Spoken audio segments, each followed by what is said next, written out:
Hello, welcome to Pike Creek Farm. And today I am working on my canning plan. And if this is your first time here, thank you so much for joining me. My name is Renee and I live in the Thumb of Michigan. And I like to do videos on canning and baking and vintage recipes and just life here at this stage of life. I'm semi-retired and trying to be thrifty and thrive. So if that appeals to you, please join me. I'd love to have you here. I have eggs boiling for hard-boiled eggs, so that's it. If you might hear that funny noise in the background, that's what it is. They have 2 minutes. Today I am taking some of the meat from my freezer, like I said I was going to in my canning plan. I have 6 pounds of venison. That's ground venison. And I sometimes just can venison. I sometimes will make meatballs of it, but today I'm gonna make taco meat.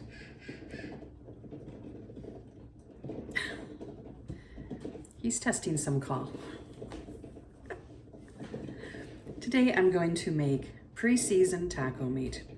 Sometimes I'll open the jars and season it afterwards, but I feel that this way, this flavor will permeate the meat more and go through it and really just be very flavorful and convenient because I love taco salads.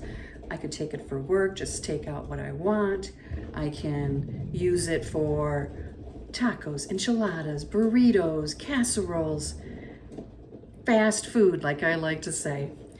But my main focus, reasoning behind it was I love taco salads. And this will save me from all of that process of having to brown the meat and drain it and season it and wait and then package it up. It's gonna be ready to go. To can any ground meat into taco meat, you can't just go and buy a packet of taco seasoning at the store. Let me show you why. I make my own taco seasoning, but sometimes I like just to have these on hand. And you can't use this because it has cornstarch. And that's the main reason. That's how they get, cornstarch is how they get this to really stick to your meat.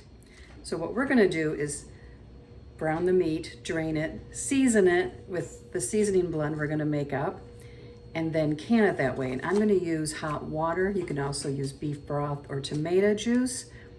But I want the flavor of these spices just to really be in the forefront. When I open it up, if I want it to be thicker, I can add some cornstarch then and make it like that. But I don't think it's necessary, but that's a personal choice. But don't use this to can. This is a no-no. So the first step is to decide how many pounds of ground beef or ground venison or ground pork you're gonna make into taco meat. I'm doing 6. Then I have a recipe for the spice blend. They're all down here. We're gonna mix these up, and it's a certain amount of each one for each pound of meat. Now you can adapt this any way you want. You can go up on some of the spices, you can go down. Remember that spices can intensify as you can them. The pressure canning just really can do that. There's no sugar in this or anything. It's just these dry spices. So pretty healthy, you know. I'm going to mix up the recipe in this bowl. And I have written down here how much for each pound. So I'm gonna have to do 6 times the amount for in here. So the first thing is 1 tablespoon of onion powder or dried onions. So I need 6.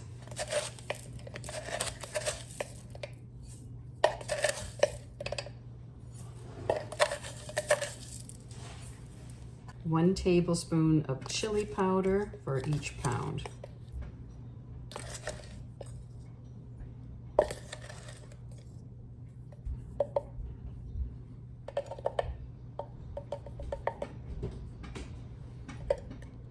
Okay, we might be a little short, but I think we'll be fine. 6 teaspoons of garlic powder.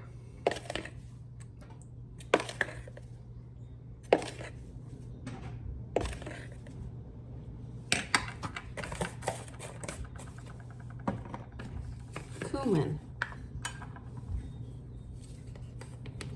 6 teaspoons of cumin. I love the smell of cumin, just love it.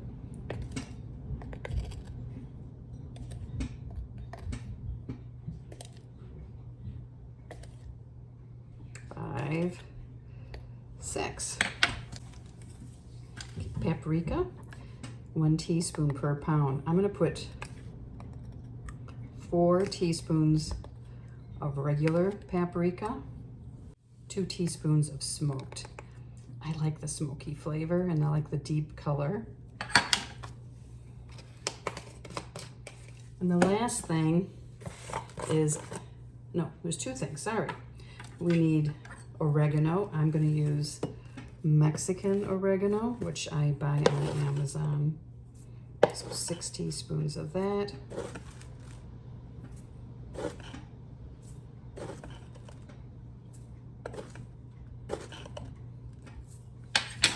And then salt. And I'm using canning salt.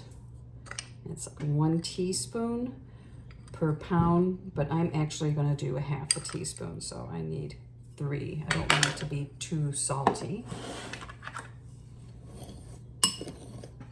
And now this is ready to add into the meat after I get it all browned and drained. I'm going to put a drizzle of olive oil in the bottom, not even a teaspoon, just because this is venison and we don't have anything else in it, so it is very lean. If you were using ground chuck, you wouldn't need to do that. And I'm just gonna drop the meat into the pan. Oh my. I'm doing pints. It will need to be processed for 75 minutes at my 10 pounds pressure for my altitude. I could do a double stack of these, but I want to try it first before I make sure I like this blend. So I'm just going to keep breaking this up and letting it brown. And then we will drain it. I will bring you back. There is liquid coming in this, the juices from the meat, but it's not all browned yet, so you gotta keep going. You can't can raw hamburger. It's a density issue. We need it to be browned and then put into the jars with liquid. Like I said before, it can be water, it can be tomato juice, it can be broth, and I'm just going to use water today. Almost there. Not quite though. So I'm going to get my colander out, my strainer, so that when this is done, I can put it in there. I don't break mine into real small pieces when I'm browning it. And personally, I like venison because it keeps a nice firm texture. Pork will also do that. Ground beef gets a little softer, but it ends up being kind of like Taco Bell taco meat, so this might be really good with ground beef. And we are done. I'm gonna put this in the colander and let it drain. I put it back in the bowl I had the meat in when it was thawing. Rinsed it out and put it in there. So now we're going to add all the seasoning. And I know it looks like a lot, but think how much you add for 1 pound of ground beef from the packet. Well, this is 6 times that.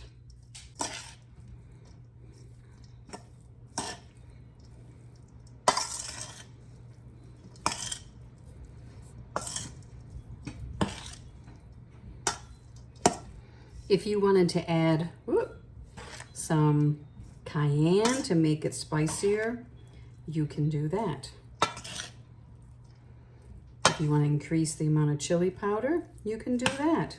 I'm trying to make sure I'm getting down to the bottom. I'm going to taste a piece.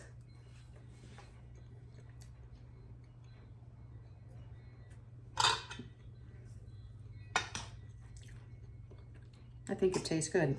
The pan that I was browning everything in, I washed it, and then I added water to that, and I have that heating up. Because we want everything to be hot, you know, the same temperature about.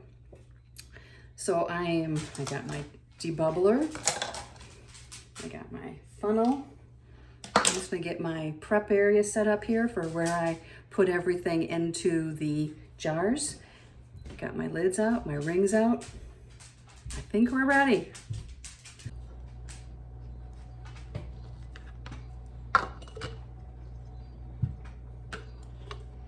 You don't want to pack in ground meat. Get away, Missy.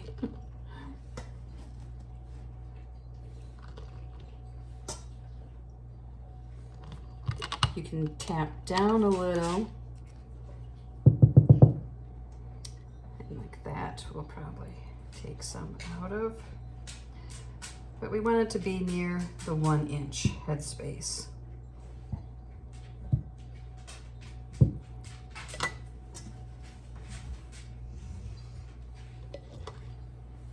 So this was 6 packages, so it should be 6 pounds, unless, you know, since it's custom processed, if it's a little more, but when you cook, brown it, you lose some too. But it just sure seems like I'm gonna have more than enough for 6 pints. Interesting. Because usually I figure a pound of meat per pint jar.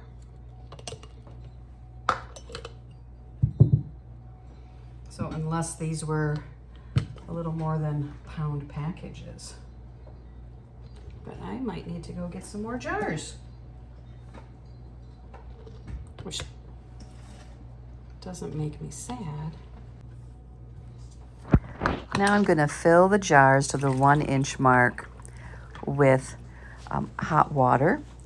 And then I will debubble and wipe the edges and put my flat lid on and the ring and put them in the canner.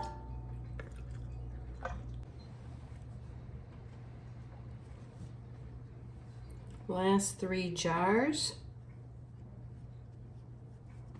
And I'm gonna need to get out my shelf for my canner. Here it is. That will go on top of the jars that are already in there. These 2 will go on the top rack. And then I will clean up my mess and put the lid on. And well, first I'll put the lid on and then I'll clean up my mess. So here's what it looks like. I'm gonna put my lid on and lock it and increase the heat. I will set my timer for 10 minutes and let the steam come out. And then I will put my weighted gauge on. And when it comes to a jiggle, set it for 75 minutes. The timer went off. So I will turn off the burner. And this just sits there until everything that goes down, that stops, the pressure goes back to 0. Okay, I took the lid off. There's a little bit of color there, so maybe a little bit of siphoning. I know it smells really good. The water doesn't look too bad down there, but I will take these out and put them on a mat on the counter. Here they are, all out of the canner, still bubbling away. I heard a bunch of pings, so I'm gonna just leave them like this until tomorrow morning, and then I will check them and take the rings off, wash and label. You wanna let them sit for at least 12 hours. They're fine for 24. Look at the color. Color looks great. They smell good. You can see there is nice texture. So here we are. Just waiting now. Thank you so much for joining me. I will try and do a taste test when I open up a jar and let you know my thoughts on it. We'll see you next time at Pike Creek Farm.